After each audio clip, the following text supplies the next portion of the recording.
EVM को लेकर supreme court ने ऐतिहासिक फैसला सुनाने का काम किया। देखिए, ईवीएम पे लगातार विपक्ष जो है वो सवाल उठा रहा था। याद है आपको, हरियाणा का चुनाव, मध्य प्रदेश का चुनाव, 99% बैटरी। जी हाँ, सारा दिन जो है वोटिंग होता है जिस ईवीएम से, मॉक पोल होता है जिस ईवीएम से, लेकिन जब रिजल्ट की काउंटिंग का वक्त आया तो वो ईवीएम जो है 99% चार्ज दिखा। और जब चार्ज जो ईवीएम 99% था, उसमें जो है कांग्रेस की हालत खराब थी और बीजेपी की हालत सबसे अच्छी थी। अब सवाल उठता है कि मान लीजिए ये मोबाइल है, इस मोबाइल को हम सारा दिन इस्तेमाल करते हैं और शाम को देखते हैं तो फिर भी 99% है भाई। तो ऐसी कौन सी बैटरी लगी है जो सारे ईवीएम का तो ड्रेन हो रहा है, 70% 65% आ जा रहा है, और वो जिसमें बीजेपी का वोट जो है सबसे ज्यादा है, कांग्रेस को हराता है जो ईवीएम, वहां 99% है। ये मामला जो है चुनाव आयोग के दफ्तर जो है वो कांग्रेस के तमाम नेतागण गए। उसके बाद ये मामला जो है मध्य प्रदेश के एक पूर्व मंत्री ने सुप्रीम कोर्ट लेकर के चले गए थे। सुप्रीम कोर्ट ने जो है बड़ा फैसला सुनाने का इस पे काम किया। उस फैसले पे आते हैं, उससे पहले आपको बताते चले, जिस देश ने ईवीएम को बनाने का काम किया उस देश में ईवीएम को बैन कर दिया गया।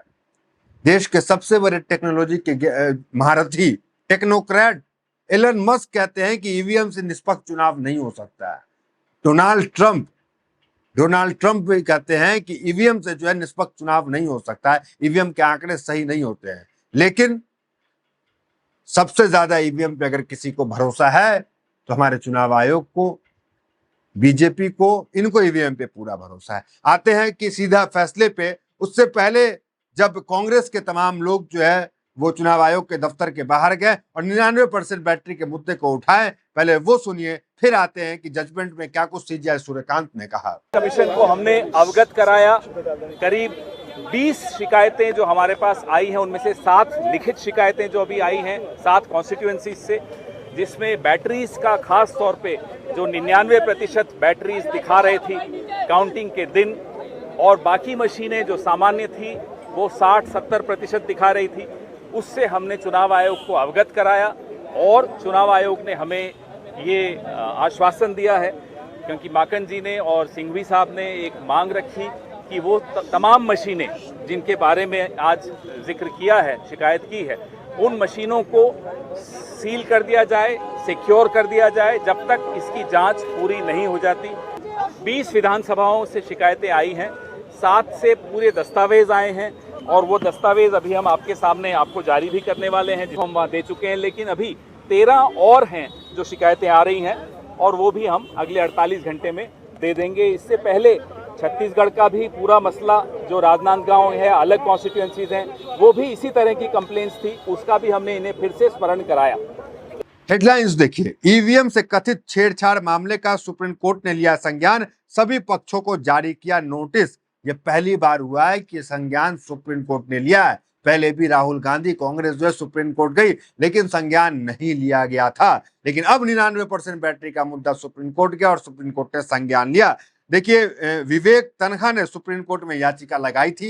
ये एडवोकेट है जिन्होंने याचिका लगाई थी। क्या था याचिका? कांग्रेस उम्मीदवार पीसी शर्मा की तरफ से सीनियर एडवोकेट विवेक तन्खा ने सुप्रीम कोर्ट से याचिका लगाई थी। सुप्रीम कोर्ट द्वारा नोटिस जारी किए जाने के बाद पूर्व विधायक पीसी शर्मा ने कहा 2023 के मध्य प्रदेश विधानसभा चुनाव में वोटिंग के दिन मॉक पोल से लेकर पूरे दिन वोटिंग हुई, लेकिन जब काउंटिंग के समय मशीन खोली गई तो ईवीएम की बैटरी 99% निकली।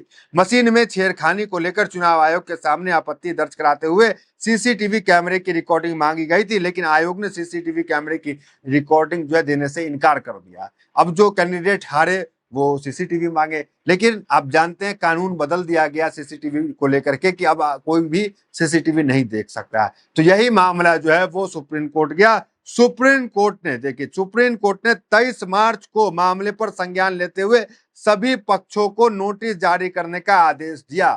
तो ये ऐतिहासिक फैसला कह सकते हैं, एक शुरुआती जीत कह सकते हैं। जिस बैटरी के मामले में हरियाणा चुनाव, मध्य प्रदेश चुनाव में विपक्ष लगातार मांग कर रहा था, लेकिन कोर्ट कोई संज्ञान नहीं ले रहा था। कोर्ट सीधा कहता था कि चुनाव आयोग के मामले में हम जो है दखल नहीं देंगे, लेकिन यहाँ पे संज्ञान जो है लिया गया। सीसीटीवी रिकॉर्डिंग देने से इनकार कर दिया था। इस मामले पे जो है तभी सभी पक्षों को जो है नोटिस दिया गया। आगे देखिए, आगे आरोप क्या लगाया गया कि कई सीटों पर इसी प्रकार की गड़बड़ी सामने आई। मध्य प्रदेश की एक सीट नहीं, और जहां जहां कांग्रेस हारी है, देखिए खबर है ईवीएम में बैटरी 99% निकली, उसी में कांग्रेस हारी है। और जहां बैटरी 99% से कम पाई गई है, वहां कांग्रेस को ज्यादा वोट मिले हैं। पूर्व मंत्री पीसी शर्मा ने कहा कि यह गड़बड़ी सिर्फ मेरे विधानसभा सीट पर ही नहीं हुई, बल्कि लोकसभा चुनाव के दौरान भोपाल लोकसभा सीट पर हुई गिनती के दौरान भी इसी तरह की गड़बड़ी सामने आई थी। कांग्रेस ने इस तरह की गड़बड़ी को लेकर चुनाव आयोग के पास लगातार शिकायत की। यह पहला मौका है जब सुप्रीम कोर्ट ने इस मामले को संज्ञान लेते हुए उन्हें आरोप लगाते हुए कहा कि धांधली विधानसभा चुनाव की हर विधानसभा सीट पर हुई है। और जो है सुप्रीम कोर्ट ने जो है सभी पक्षों को नोटिस भेजने का काम किया। देखिए इसको हेडलाइन चल रही है, ईवीएम की बैटरी 99% चार्ज होने का विवाद पहुंचा सुप्रीम कोर्ट, चुनाव में ईवीएम गड़बड़ी का आरोप लगाया, सुप्रीम कोर्ट ने याचिका दायर। तो लोकतंत्र और पारदर्शिता का मामला सुप्रीम कोर्ट गया और कह ले कि ऐतिहासिक फैसला जो है वो हुआ। देखिए मध्य प्रदेश का चुनाव, अगर जो नोटिस दिया गया सुप्रीम कोर्ट के जरिए और चुनाव आयोग इसका सही जवाब नहीं दे पाया, तो कई मामले हमने ऐसे देखे हैं कि नतीजे रद्द कर दिए जाते हैं नतीजे। एक एग्जाम्पल पेश करते हैं, सरपंच का केस। 3 साल से एक सरपंच है जो सरपंच के पद पे नहीं थे, लेकिन वो जीते हुए थे, ईवीएम ने उसे हरा देने का काम किया था। देखिए कितना खतरनाक मामला है। देखिए न्यायपालिका में उम्मीद अब भी बची हुई है, हम सुप्रीम कोर्ट से पूरी तरह संतुष्ट है, न्यायपालिका में हमारा जो भरोसा था वो इस फैसले से और मजबूत हो गया। तो हरियाणा के मोहित कुमार ने ये बातें जो है वो कही सुप्रीम कोर्ट से 3 साल बाद, जो उनके सरपंची का चुनाव था जिसमें जो है ईवीएम से उन्हें हरा दिया गया था और रीकाउंटिंग में 51 वोट से उन्हें हरा दिया गया था। रीकाउंटिंग जो है सुप्रीम कोर्ट के आदेश के बाद हुआ, जहां उनकी जीत हुई और वो फिर से सरपंच बनने का उनका काम हुआ। वो तस्वीर आप सरपंच की देख सकते हैं कि चुनाव जीतने के 3 साल बाद ये व्यक्ति बना सरपंच, बड़ी उठापटक के बाद हुआ हार जीत का समाधान। सोचिए ये हाल है, ईवीएम ने चुनाव हरा दिया, वोट रिकाउंटिंग नहीं हुआ, रिकाउंटिंग हुआ तो सरपंच बदल गए, नतीजे बदल गए। तो कुल मिलाकर ईवीएम को लेकर हालांकि ज्ञानेश कुमार जो मुख्य चुनाव आयुक्त हैं, हालांकि उनकी नियुक्ति पर भी सवाल है, उस सवाल का चर्चा पहले कर चुके हैं कि 12 बजे रात में किस तरीके से ज्ञानेश कुमार को अमित शाह के कार्यालय से उठाकर चुनाव आयोग का जो है वो मुख्य चुनाव आयुक्त बना दिया गया।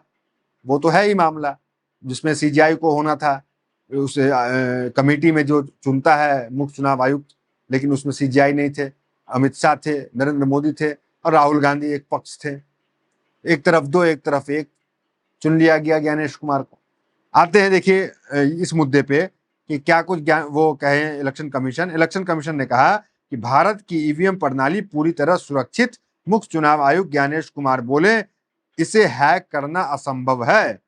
हालांकि जो ज्ञानेश कुमार है, ज्ञानेश कुमार को टेक्नोक्रेट तो नहीं है, टेक्नोलॉजी के जानकार तो ज्यादा नहीं है, लेकिन क्योंकि संस्था के मालिक हैं, वो जो मालिक ही कहेंगे, तो वो कह रहे हैं कि भाई इसे हैक नहीं किया जा सकता है। लेकिन एलन मस्क ने जो है वो साफ साफ कहा कि इसे हैक किया जा सकता है। देखिए एलन मस्क क्या कहे हैं, एलन मस्क साहब का कहना है कि ईवीएम बहुत आसानी से हैक हो जाता है, जबकि मतपत्र में छेड़छाड़ मुश्किल होती है। फिर भी भारत में कुछ लोगों को जो है लगता है कि भाई ईवीएम ठीक है।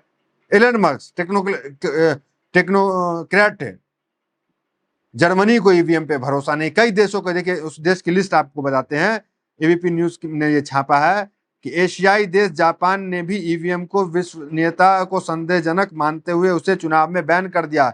इसके अलावा जर्मनी, नीदरलैंड और आयरलैंड देशों ने भी ईवीएम यानी इलेक्ट्रॉनिक वोटिंग मशीन के जरिए चुनाव पर रोक लगा दी है। वहीं 2018 में नगरपालिका चुनाव के बाद जापान ने इलेक्ट्रॉनिक वोटिंग मशीन का उपयोग बंद कर दिया है। तो कई देश ने इलेक्ट्रॉनिक वोटिंग मशीन का उपयोग जो है बंद कर दिया, लेकिन भारत में जो है वो चल रहा है।